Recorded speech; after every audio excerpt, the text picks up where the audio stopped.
Bueno, va a ser difícil que tengamos muchas sonrisas a partir de ahora. Vamos a abordar un tema delicado, el de los desahucios. Los desahucios que tal vez en la campaña electoral en los últimos tiempos se han utilizado políticamente, cuando yo creo que ningún partido político, ningún ser humano puede contemplar sin que se le encoja el alma cómo una familia es desalojada de su casa. Les voy a contar enseguida una historia, la de José Luis Castaño, un hombre de Galdácano, que ha venido desde Bilbao esta mañana y está aquí sentado entre el público, ahora le veremos. Le voy a preguntar por su vida, por sus hijos y por su mujer, y realmente creo que les va a emocionar. Y les voy a presentar dos personas que se incorporan con nosotros en el plató. Se trata de Fernando Zunzunegui, que es profesor de Derecho Bancario. Señor Zunzunegui, muy buenas. Buenas noches. Tenemos una papeleta difícil porque hay que compaginar lo que es legal con el dinero de los bancos y con el drama humano de lo que significa la exclusión social por una familia que no tiene nada y que se tiene que ir a la calle que puede ser una tienda de campaña o la familia, unos hermanos, unos padres o unos hijos. Es un drama que vamos a conocer ahora. Eso es lo que el ordenamiento jurídico trata de conseguir. Bueno, vamos a ver si esta noche por lo menos ponemos orden. Y está con nosotros Feli Velázquez, activista de la plataforma antidesahucios, que se conoce de primera mano pues el drama, ¿no? Porque al fin y al cabo vamos a hablar de sentimientos, de corazones, de emoción. De drama. Claro, ya lo he dicho, de drama. De drama. De drama que ocurre todos los días. De drama con bastante carga de violencia. A mí me hubiera gustado compartir algunos minutos con la exdelegada del Gobierno de la Comunidad de Madrid para poderle decir que muchas veces se han ido a echar a familiares de su casa y que ha superado el gasto del despliegue policial a la deuda que tenía esa familia. Vamos a contar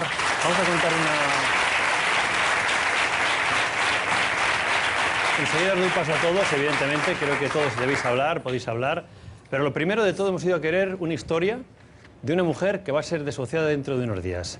Van a conocerla con nosotros. Esto empieza a ser duro y difícil. La vida de Rosario y sus 3 hijos está condicionada a un reloj que ha comenzado una cuenta atrás en la calle. El mismo lugar donde puede acabar el próximo 10 de junio si antes alguien no lo remedia. Ese día, a las 9 de la mañana, será desahuciada por orden judicial. Rosario deberá dejar libre el inmueble que lleva ocupando desde hace un año. Un piso que estaba vacío, propiedad de un banco.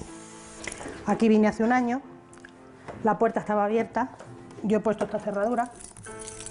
Tuve que venir aquí porque venía desahuciada de otra vivienda, de alquiler que no pude pagar por estar sin trabajo.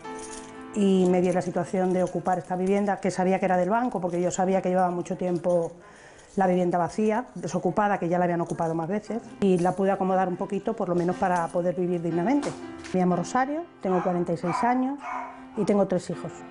Tengo mellizos con 17 años y luego tengo el chiquitín con 13. Yo me he dedicado toda la vida a sido comercial, he vendido de todo, desde electrónica, cualquier cosa, y ahora llevo unos años pues parada. Yo tenía un piso en Madrid, aquí por la zona de Lavapiés, y cuando empezó, un poco antes de empezar la crisis, ya empezaron a venir las cosas mal y como no podía pagarlo, pues lo vendimos y paguemos al banco. Mi error, porque si yo no hubiera pagado, ahora tendría opción a que me ayudara el banco con el Fondo Social de Alquiler. Y yo quería pues acogerme a ese código que hay de buenas prácticas, que no nos podemos quedar en la calle, porque yo no estoy así por gusto. Yo he vivido muy bien, he tenido buenas casas, he tenido coches, he tenido dinero, he tenido como todo el mundo. He tenido mis altas y mis bajas. Pero es que ahora mismo no puedo sacar el cuello, es imposible. El piso estaba destrozado, era imposible de vivir aquí, estaba lleno de grafiti, lleno de basura, ratas en el patio, bueno, todo lo que te diga es poco. Y poquito a poco pues lo he ido adecentando, porque ya ves que no tengo ni sillas, no duermo, no descanso, estoy todo el día como una loca, tomando pastillas para los nervios, tomando pastillas para la ansiedad, se me sube la tensión, siento que me falta el aire en el pecho. A mí me ayudan los servicios sociales, le compran a mis hijos los libros cuando les hace falta, en lo que pueden me ayudan. Los niños, que no me preocupe tanto, que algún día se va a poner la cosa bien, que no llore más, mami, no llores más, no puedes estar todo el día llorando, te has quedado sin pestañas, no te preocupes, mamá, pero claro, luego son niños. Luego sale una máquina en la televisión, yo quiero eso, mamá, porque no dejan de ser niños. Pero llevo toda la vida llorando, he sufrido mucho, mucho, mucho y parece que nunca se va a acabar el sufrimiento. Llevo toda mi vida sufriendo. Ya si me tiran de la casa puede ser catastrófico, no sé lo que puedo hacer. Pero vamos, lo tengo muy claro, que con los niños no me voy a quedar en la calle, lo tengo claro. Yo no quiero ganarme el piso, porque el piso es mío, es del banco, pero que me den un alquiler social hasta que yo pueda pagar otra cosa. Yo quiero hacer un llamamiento a Su Majestad, la Reina de España, doña Leticia, y decirle en primer lugar porque sé que es muy humanitaria. Y en segundo lugar, como madre, que ella es madre y sabe, me va a entender mejor que nadie. Yo no sé si esto lo verá ella, me imagino que no, pero sí sé que se lo pueden hacer llegar. Que por favor, que mire mi sufrimiento de madre, que ella es madre. Ese es el llamamiento que yo hago, que por favor que me ayuden, que lo necesito. Estremece solo de escuchar estos testimonios. Voy a decir algo que creo que lo apuntó antes Simón. Yo estoy contigo en algo que he dicho antes relacionado con el presidente del gobierno, pero yo lo voy a añadir a todos los políticos. Yo no creo que haya un solo político de ningún partido que se levante pensando que tiene que echar una familia y no sufra y no se enfrente a la ley. Yo no sé cómo lo tienen que resolver. Supongo que los políticos están para resolver los problemas de los ciudadanos, ¿no? Y este problema no está resuelto todavía. Yo me gustaría que en esta intervención, porque como creo que voy a conformar un bando único en este discurso... Nunca se sabe. Aquí nunca se sabe. Que me dejes que me extienda un poquitín de nada. Lo justo porque somos muchos. Venga. El tema es, yo entiendo perfectamente a esta señora, lógicamente, y siempre va a dar pena poner el caso en concreto, pero una señora que tiene 1 millón de euros, que lo puso en preferentes, que ahora está bloqueado, que no lo puede sacar y que únicamente le han quedado 20.000 euros en la cuenta corriente, y con eso tiene que pasar toda su vida, los próximos 5 años, también nos daría pena, ¿no? Una persona que no tiene acceso a sus ahorros y que los ha perdido. Claro. Un banco no deja de ser un balance entre préstamos y depósitos. Entonces, si aceptamos la dación en pago de las personas que tienen hipotecas que no pueden pagar, principalmente por el desempleo, no porque los bancos lo hayan hecho mal, lo que estamos haciendo es quebrar el balance de los bancos y vamos a hacer que las personas que han ahorrado y han depositado su dinero en el banco no lo puedan recuperar. ¿Qué es más inmoral? Que el que no puede pagar una deuda que contrajo la tenga que pagar hasta la última consecuencia, o que el que ha ahorrado durante toda su vida pierda su dinero. Entonces, yo acabo de pedir un crédito ICO para la empresa que estoy abriendo aquí en Madrid y tengo una SL, se supone que es responsabilidad limitada, que si la empresa quiebra yo no tengo que poner mi dinero personal, pero el crédito ICO va con aval personal y si mi empresa quiebra, yo con todos mis bienes presentes y futuros respondo. Entonces, las preferentes fueron un timo, por eso el 75% de las resoluciones judiciales son a favor del cliente, pero las hipotecas estaban bien claritas. Sí, Simón, te dejo hablar, pero cuando... Está muy bien eso. Esa es probablemente la realidad bancaria en la que yo no voy a entrar a preguntar a Fernando. Es que no es la realidad, es que está diciendo que los bancos lo hicieron bien, es que está de broma. La economía del casino del boom de ladrillo... Yo no he dicho que lo hicieron bien. Carolina, pero me vas a poner una cosa. Yo no he dicho que lo hicieron bien, he dicho no podemos atribuir a los bancos. Carolina y Simón, por favor, perdonadme. Dejadme hacer un comentario nada más. Yo no sé quién tiene razón. Hombre, pero yo cuando veo a esta señora que ha salido... Lo dicen las encuestas del Banco de España. Alguien la tiene que buscar una solución. Una señora clienta mía pagó 24.000 euros con su hipoteca para hacerse un seguro contra desempleo. Que estoy seguro que esa señora ahora está en el paro y ese seguro le está cubriendo la hipoteca. Voy a un caso el tonto pagó 24.000 euros dejo hablar por a todos, nada. pero voy a ir a un caso real, que está aquí sentado entre el público, que se llama José Luis. Hola, José Luis. José Luis Castaño, buenas noches. Hola, buenas noches. Vienes de Galdacano. Galdacano, Vizcaya. Antes de empezar, si me dejas un poquito, le quiero decir a Cristina que se ha ido Cifuentes, me hubiera gustado hablar. No, pero es que se ha ido... Ya, pero bueno, es simplemente una cosa muy pequeña. Ya, pero aquí las normas de este programa, cuando hay alguien de él, no se habla porque... Pero bueno, te dejo. Para simplemente nos llamó filoetarras a los de la plataforma de afectados por la hipoteca. Eso ya no lo puedo... Eso yo lo tengo ahí. No lo sé. Y yo... Me extraña porque es muy educado. Bueno, yo lo tengo ahí. No te voy a discutir porque no tengo que defenderla. Yo personalmente estuve en el asesinato de Miguel Ángel Blanco en la puta calle, luchando por eso. O sea que a mí no me puede llamar filoetarra esa señora. Yo así de claro. No, quiero dejar no voy a defenderla ni atacarla, claro. pero yo dudo, escuchándola y conociéndola hace años, como a todos los políticos que conozco, de centro, de derechas y de izquierdas, no creo que esas palabras las utilicen en su jerga habitual. No lo sé, pero no lo voy a discutir. En cualquier caso, no me preocupa esa opinión tuya. Sí. Es libre y, por supuesto, la das. A mí me preocupa tu historia, que es la que quiero contar. Quiero contar que tú eras dueño de una empresa de transporte, tenías 8 camiones, 8 empleados, sí. Las cosas te iban muy bien, sí. Tenías una segunda vivienda en un pueblecito de Cantabria, supongo por ser Castro, Laredo, uno de estos que está muy cerca de Bilbao. Llega tu crisis, tu negocio, como el de otras muchas personas, se hunde, se va abajo, tú te encuentras con deudas que no puedes pagarlas y te encuentras con 2 hijos, 13 y 9 años, uno vive en casa de tus suegros, los dos, y tú vives con tu mujer en casa de tus padres porque no tenéis nada. ¿Cómo es posible? ¿Qué pasó? Bueno, el principal escollo que tuvimos ha empezado, no sé cómo se llama, diciendo que el tema de las hipotecas, pues a mí simplemente me dejaron de pagar. Te dejan de pagar empresas y te ves que tienes que, pues bueno, para intentar seguir, sobreendeudarte, simple y llanamente. Claro, cuando te dejan después 160.000, 170.000 euros que no te pagan, pues poco puedes reaccionar tú. Pues puedes liquidar lo que puedas, pagar a tus trabajadores, dejarlos liquidados y si pudieras, pues volver a trabajar, pero es que no puedes. Y entonces, pues bueno, ¿qué hicimos? Pues los niños con mis suegros y nosotros con mis padres, porque si nos hubiéramos quedado en la calle, te quitan a los niños, que es una cosa curiosa. Una pregunta dura y difícil. Tenías 2 casas y ¿qué coche tenías? ¿Qué coche tenía? No sé a qué viene eso, chorradas. Que seguramente era un coche de clase alta.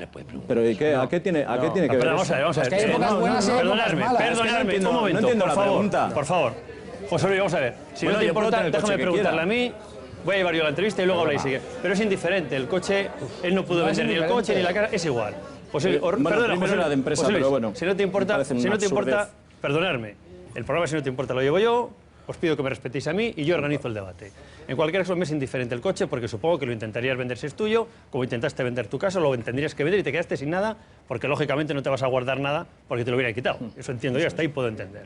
Bueno, el problema en definitiva es, ¿te equivocaste tú? ¿Calculaste mal tu empresa o simplemente te cogió el tsunami de la crisis y no pudiste hacerlo? Me equivoqué yo y sobre todo al principio creía que me había equivocado y en mucho. Luego ya, según van pasando, sobre todo en Bilbao, que la crisis yo creo que ha llegado más tarde que, por ejemplo, en la zona de Andalucía, yo cuando llegó ahí vi que había empresas grandes que cerraban, con lo cual lo que yo había hecho mal o creía que había hecho mal, ya lo pongo en duda de que lo hubiera hecho yo tan mal, ¿no? Como esto. ¿Y qué hiciste para intentar, que vender? A ver, tengo todavía camiones que están embargados por la Seguridad Social, que no puedo venderlos. Tengo un coche embargado por la Seguridad Social que no puedo vender y esa es mi historia. O sea, no puedo reaccionar, no puedo moverme. Es así, o sea, es duro, pero es así. O sea, la única manera que yo tengo de salir adelante es con trabajo en B o en negro, como lo queráis llamar. Es la única solución que me dan. Si me dieran una solución de decir, tienes una segunda oportunidad para empezar de nuevo, pues igual se puede rehacer, si no es imposible. ¿Cómo están tu mujer y tus hijos? Bueno, pues estamos todos en tratamiento psiquiátrico, como es lógico, y lo que más me duele de la sociedad es que pues, mi hijo esté en ello con 13 años. Eso es lo que más me duele. Bueno, pues es una historia de las muchas que puede haber. Gracias, José Luis. Enseguida, si es necesario, volvemos a hablar. Os voy a dejar a todos, pero voy a ir un poco a Fernando Zunzunegui, que es el experto en derecho bancario. Y claro, esta situación supongo que se desencadena porque pasa eso, que en la situación de crisis tú tienes unas necesidades, tienes una empresa, te dejan de pagar a ti, dejas de pagar tú y llegamos ahí.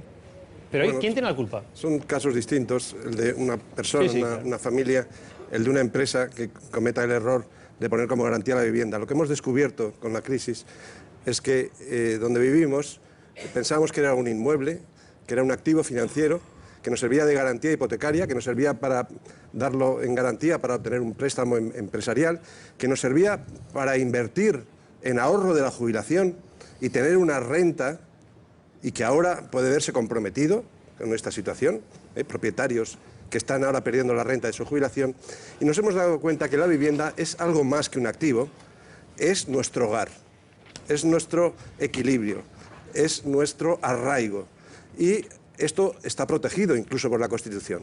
Por lo tanto, hay que lograr un equilibrio entre los acreedores. Son distintos si el acreedor es un profesional y es un banco, porque tiene una obligación de evaluar la solvencia del cliente, no sobreendeudar, y en caso de que haya dado crédito irresponsable, debe asumir las consecuencias, que cuando es un propietario que alquila una vivienda y pretende sacar una renta. Aquí hubo una época en que los bancos había barra libre. Aquí no, te damos para el piso y además para el coche, para el apartamento y para que vayas de juerga. Sí, eso es una situación contraria a derecho, genera una responsabilidad y las consecuencias del daño causado por el sobreendeudamiento, por el crédito responsable, la deben de asumir los bancos. Lo cierto, esto es que ocurre de 2008, por esta situación de burbuja y de crédito fácil dado por los bancos, y no es hasta 2012, en enero, cuando el Defensor del Pueblo presenta en el Congreso un informe y luego con una iniciativa legislativa popular que mueve la calle a través de la recogida de firmas, cuando se pone sobre la mesa.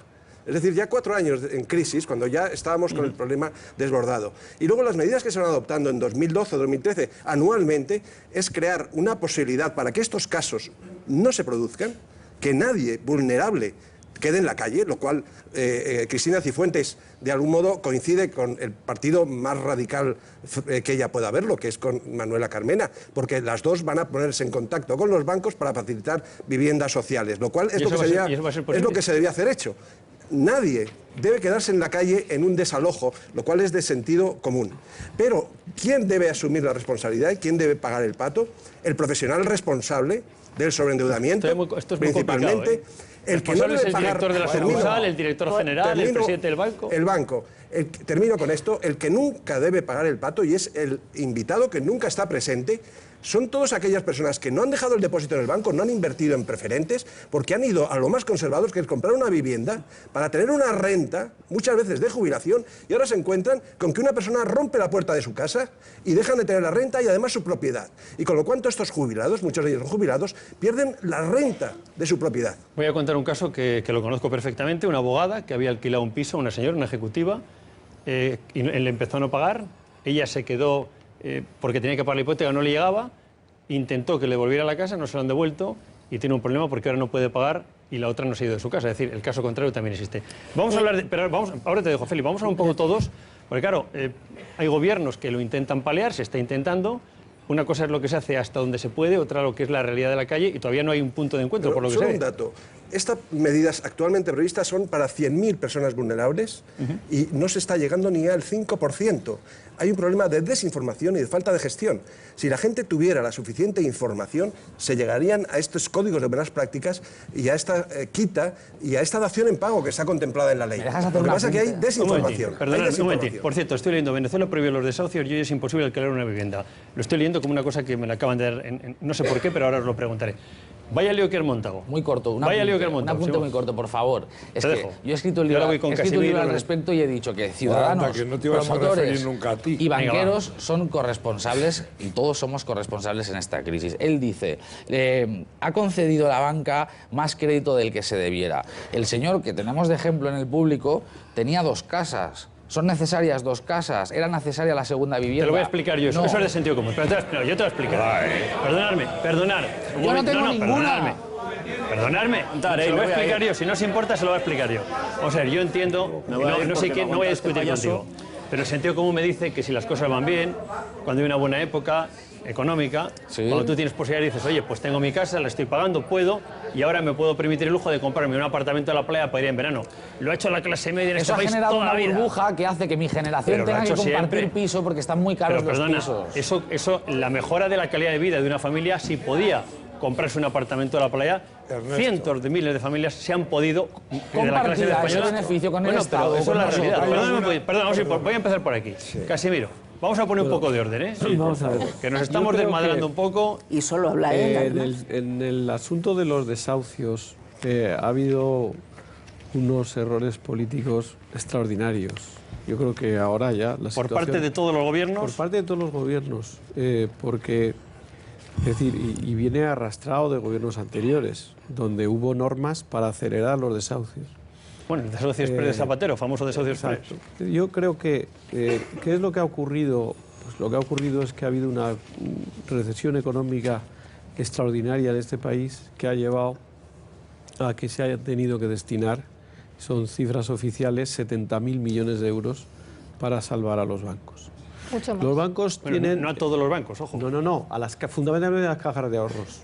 Cajas de ahorros luego convertidas en los grandes bancos, la Caixa, el Santander, por eso no hay ningún problema. Entonces, lo que hay en estos momentos es un parque enorme de viviendas, porque se construyeron durante la época del boom pensando en obtener unos enormes beneficios con esas viviendas y con los créditos hipotecarios que generaban esas viviendas. Y ahora hay muchas familias que no porque no quieran, que también hay casos de gente que no quiere, sino que no puede pagar porque se han quedado en paro, porque su empresa se ha cerrado, porque etcétera. Y entonces a esa gente, igual que a las empresas se le da una segunda oportunidad, a esa gente hay que darle una segunda oportunidad. Es decir, nadie entendería en España que se hubiera destinado esa cantidad de dinero enorme. Es verdad que también para mantener los ahorros de la gente, pero que se hubiera destinado esa cantidad enorme de dinero para los bancos y a la gente que está sufriendo las consecuencias de la crisis no se le diera una segunda oportunidad. Feli, si no te importa, hablas tú y luego hemos estado en un bar y hemos hecho una pequeña tertulia con gente anónima de la calle para que nos cuente también sus impresiones. Lo vamos a ver enseguida, pero Feli, sí. ¿tú conoces al detalle los desahucios de este país, el drama, como tú has dicho, que se vive? Porque es terrorífico, la verdad. Es un drama, es una de las cosas más terroríficas, junto con el paro, junto con la pérdida de otros derechos y de otros recortes que nos están llevando. Pero sería un drama muy fácil de solucionar, solamente hace falta voluntad política. Fácil no lo sé.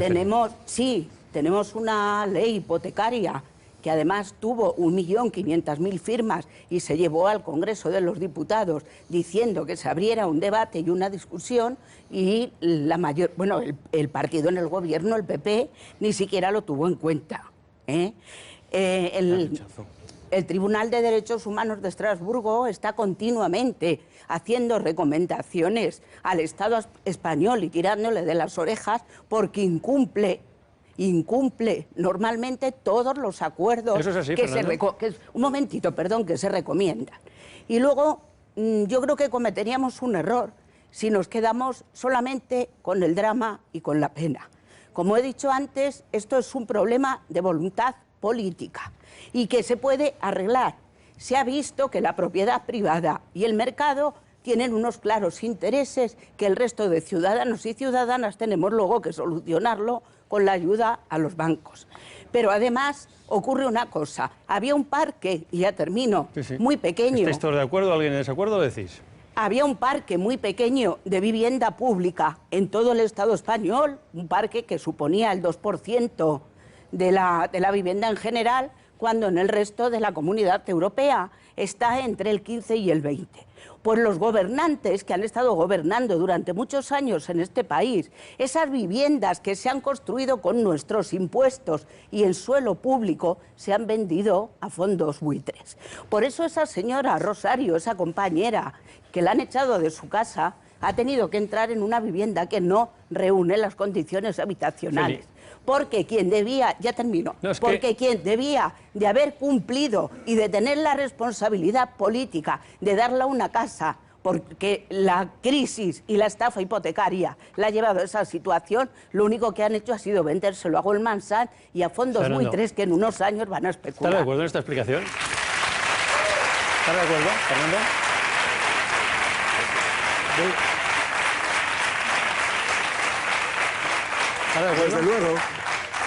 Desde luego que hay que proteger los intereses de esas personas que se ven en la calle. No son todas las personas que pegan una patada en la puerta, sino aquellas que tienen una situación muy delicada familiar y tienen hijos y que no pueden salir adelante. Otras muchas tienen los medios y la capacidad, como todos los demás, de salir adelante. Hay soluciones. Lo que no se puede utilizar es el desahucio como arma política arrojadiza. Eso es lo primero, y además estamos viendo que hay una idea de que esto se puede mediar para solucionarla. Pongamos un ejemplo, la iniciativa popular. La iniciativa popular ha perdido el nombre ahora, porque ahora es desahucios, que es el arma que tienen unos y otros partidos. Pero era dación en pago. Veamos cómo está mal planteado el tema desde el punto de vista básico. La dación en pago supone dar la vivienda y supone que la persona se queda en la calle. Eso no se dice. No es la solución. La solución es habitacional. Es decir, nadie puede quedarse en la calle. Puede funcionar el mercado hipotecario en el caso de que una persona tenga en alquiler una vivienda, un particular, un jubilado, debe recuperar y debe haber seguridad jurídica. Si esa persona está en una situación de vulnerabilidad, los ayuntamientos, que ahora tenemos nuevos ayuntamientos, las administraciones, el gobierno, que tiene una iniciativa muy importante, pero que no es efectiva más que en un 5% de los casos, deben ya, en este momento, y al margen de la contienda política, solucionar este drama social. ¿Se está haciendo política y demagogia con esto o no? Totalmente, por las dos partes. La AEB tenía una responsabilidad. Cuando se presentó la libre iniciativa popular, debía haber explicado la dación en pago y debía haber puesto a iniciativa propia el Código de Buenas Prácticas. Pero no lo hizo, quedó paralizada. Y la única actuación de la patronal bancaria es: tenemos la mejor ley hipotecaria del mundo. Falso, era rígida y se ha quebrado. Antonio, por favor, os ruego brevedad a todos. Quiero ir al bar donde estamos instalando la tertulia. Me cuesta mucho comprender posiciones con la sensibilidad social de una almeja, la verdad. Casi salto. Yo creo que... No sé si te refieres a Simón. Sí. No saltes tú ahora, Simón, espera un poco. Luego salta, sí te dejo. Creo que tiene la sensación, la sensibilidad social delante del dolor ajeno de una almeja. Y a mí me ha dolido. Pues sí, me ha dolido. Mira, yo creo que en esta crisis terrorífica, donde 3,5 millones de razones, porque son de angustia, que la gente que marchaba regular o bien que trabajaba y que de pronto se ha caído como esa persona, que por cierto, ¿y por qué la Seguridad Social no te levanta el embargo sobre los camiones? Así podrás trabajar y así les podrás pagar. Me parece normal. Claro. Porque si no, ni vas a cobrar ellos, es posible eso. Pero, ¿es posible eso, Fernando? Con una ley de segunda oportunidad. Sí, con la ley de segunda oportunidad. Pero si es que en España decimos que no hay leyes, pero las hay. Pues no lo sé. Había segunda oportunidad para los empresarios de siempre, desde la ley concursal, y ya tenemos incluso para las personas físicas. Está aprobada la ley de segunda oportunidad para las personas físicas. ¿De quién es la culpa de que no se aplique? ¿Qué no se aplican? ¿Será de los políticos. Sí, los políticos, los banqueros, pero el ciudadano nunca tiene culpa de nada. Quiero acabar en un segundo. En lugar de precio de mercado. Pero yo creo, de verdad, en todo... Simón, te voy a dar paso porque también hay que escucharte. Todos los movimientos que han surgido a lo largo de todos estos años, yo sí ha habido uno con el que he tenido una verdadera empatía emocional. Ha sido precisamente con el movimiento antidesahucios, porque toda la gente que ha perdido su trabajo, que ha perdido su empleo, que pierde casi todo, es que le quitas hasta la cueva.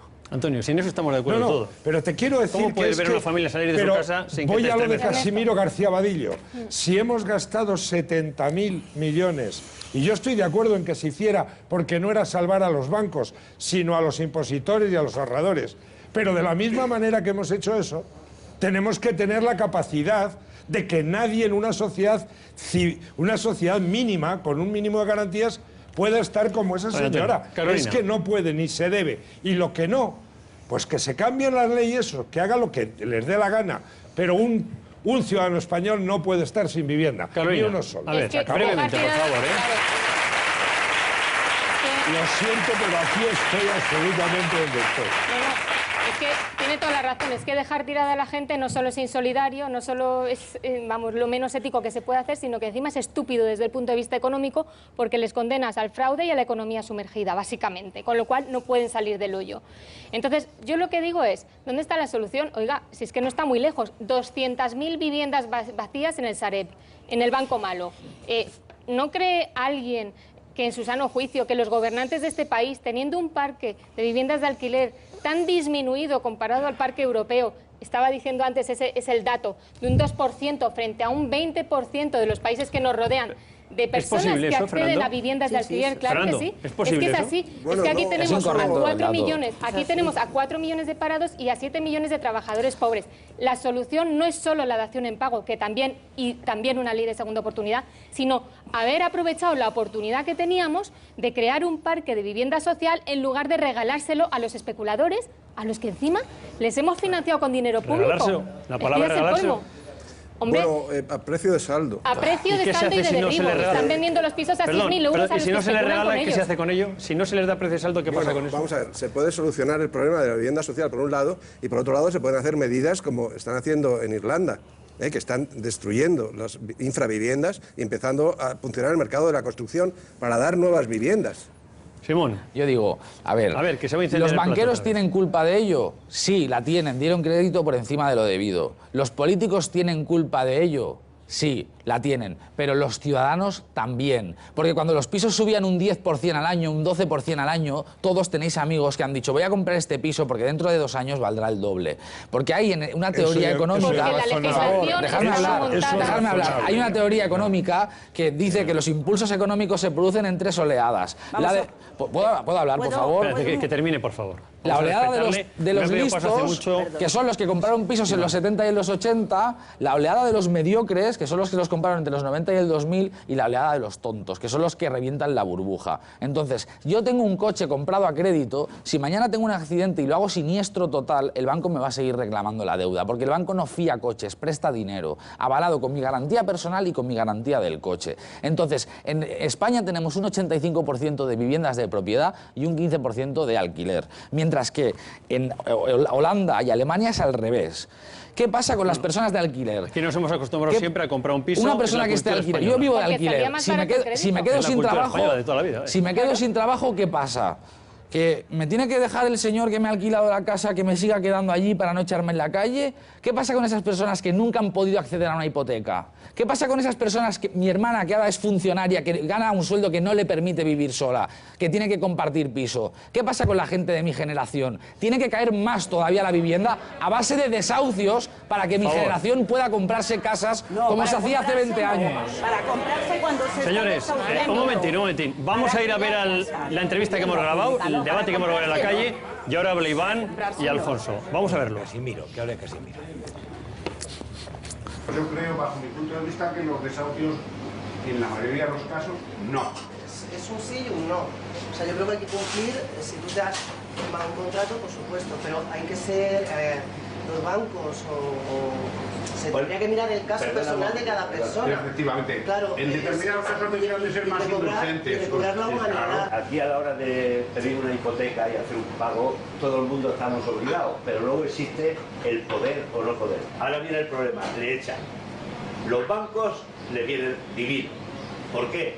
Porque si tú has pedido 100.000 euros, por ejemplo, y te quedan 10.000 euros por pagar de hipoteca, el banco te va a quitar Lo malo no es que te quiten el piso a ti, o a mí, o al otro. No, es que encima se lo quitan a la persona que te ha parado. Yo de verdad, me da muchísima pena esta familia con niños, los niños. ¿Qué protege a los niños en un caso de desahucio? Tienes una vivienda y tú eres un trabajador que estás pagando tu hipoteca con lo que estás recibiendo de ese alquiler y te dejan de pasar. Sí, pero ante eso, claro. Pero ¿y si te quedas sin trabajo? Claro, pero imagínate... ¿A quién recurres? ¿A los abuelos? Sí, pero a los hermanos, a la familia, arruinas a toda una familia. Yo estoy seguro que el juez sí lo piensa, ¿eh? Sí, pero no lo ejerce, lo piensa, pero no lo ejerce. No, se limita a aplicar la ley. Dice, la ley dice que hay que echarlo porque así está estipulado y yo lo he hecho a la cara. Perdona, la ley también dice que cada español tiene derecho a una vivienda digna.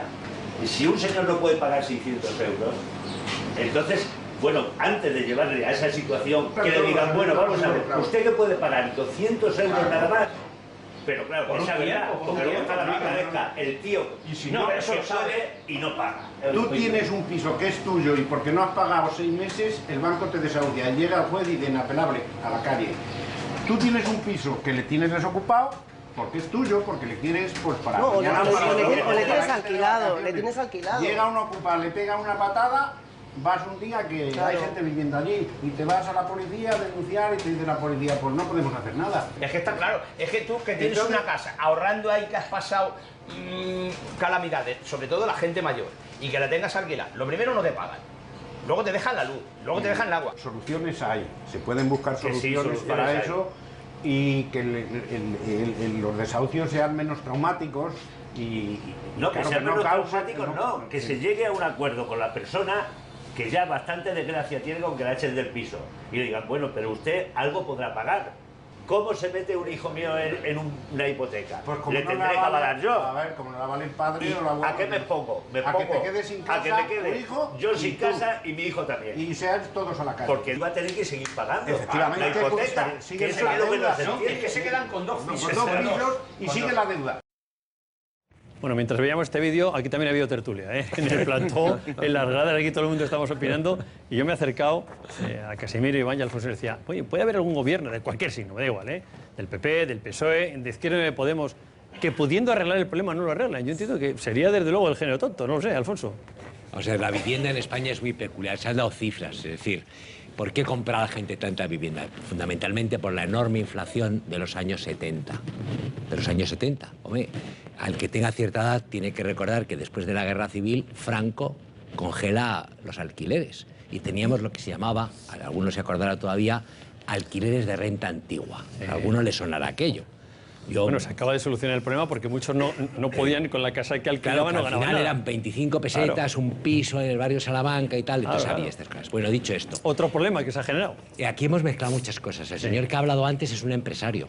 Y cuando tú eres empresario, aunque tengas una sociedad... Que, por cierto, debo decirlo para quedar claro, se ha ido, después no le ha gustado lo que ha dicho el señor Pérez y ha dicho que se iba y se ha ido. Y le hemos dicho, pues muy bien. O sea, aquí este programa es libre, entra y sale el que quiera. Yo, para que quede en el registro, yo no he dicho nada. Yo no he dicho ni esta boca es mía. Pero entonces estamos mezclando todo. Yo sí creo que... No tenía nada contra nosotros, pero dice que no podía aguantar escuchar lo que ha dicho Simón. Lo cual es muy libre y no pasa nada. Una sociedad civilizada como la nuestra, y lo es, en el 5% más rico de la humanidad, que mejor vive, nosotros somos España o los españoles, pues por dónde estamos, cómo hemos tocado, el conjunto está en el 5% rico de la humanidad. No puede permitir casos como el de esa señora que aparecía ahí, que tiene 3 hijos y que se tiene que ir a la calle. No se puede admitir ese tipo de cosas.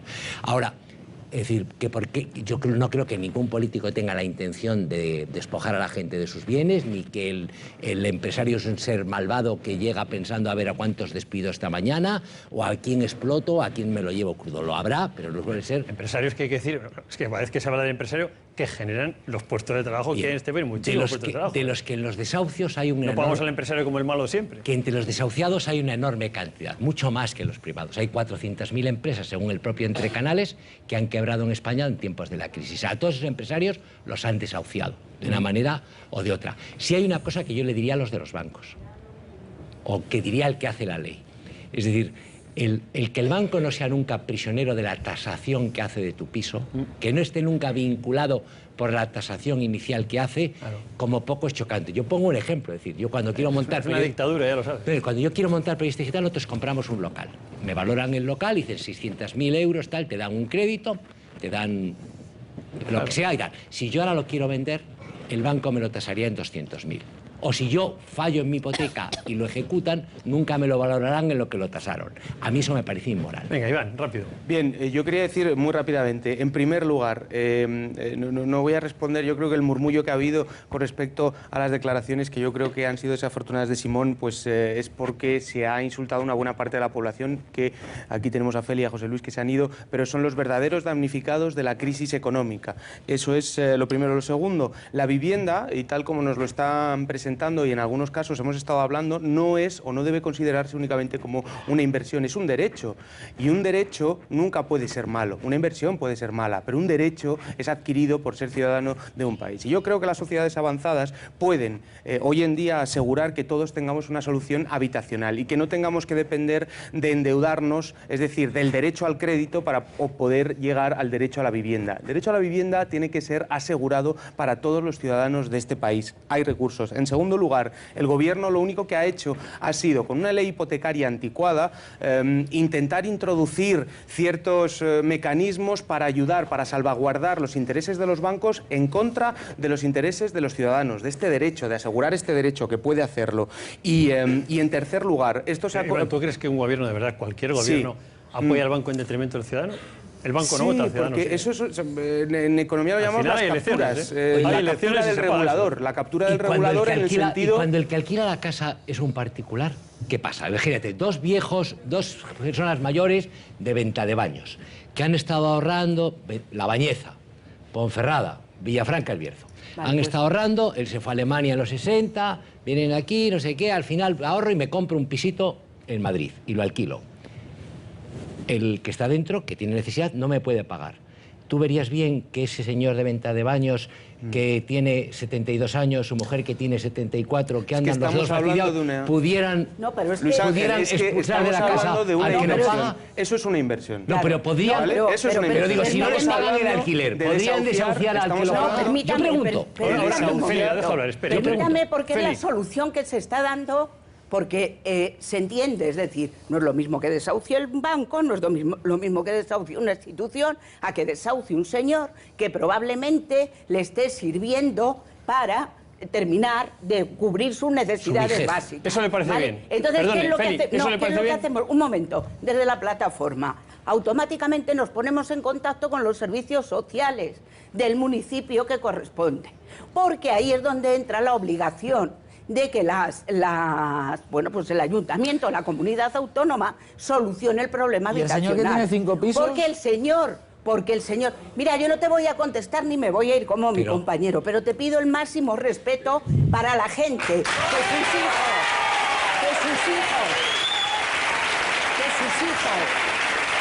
se van por la mañana al colegio y cuando vuelven no tienen ni su habitación donde han estado durmiendo la noche anterior. Me parece que hablas con una frialdad de un problema y que no tienes ningún contacto con la realidad. Señora, y no merece lo que le has hecho al compañero. Todo mi apoyo y toda mi solidaridad. Pero respeto.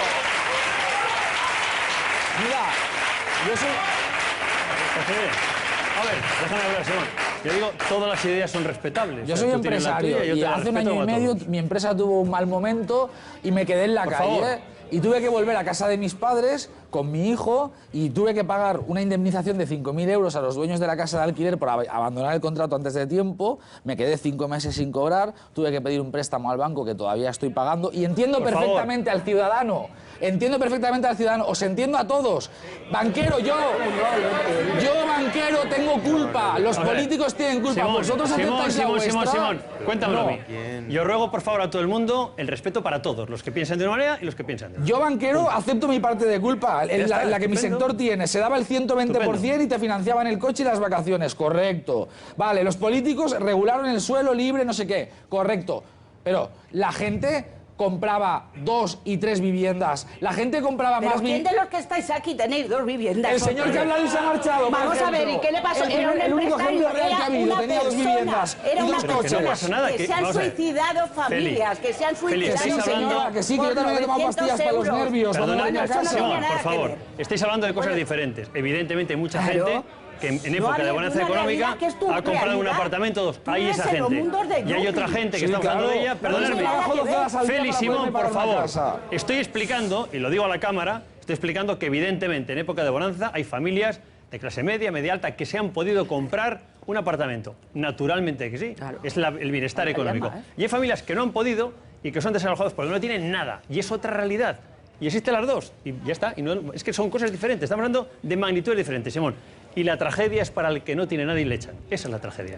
Y es una distorsión económica. Yo la he vivido en primera persona. Y tú tienes razón en lo que dices. Así digo, la crisis ha sido culpa de todos. Tengo que irme porque, ciudadanos, políticos me queda todavía una gran entrevista, no es que la he hecho yo, pero está muy bien, por lo que dice él, Alfonso Guerra. Si no os importa, vamos a ir allá, ¿no, Casimiro? No, vamos a ver, yo creo que con este asunto, ¿por qué hay esta tensión? Porque estamos hablando de un asunto que afecta a personas. Estamos hablando de personas, de sensibilidades, de gente que la echa. No podemos hacer una regla general. Seguro que hay gente que no paga porque no quiere. Y entonces yo creo que buscarle...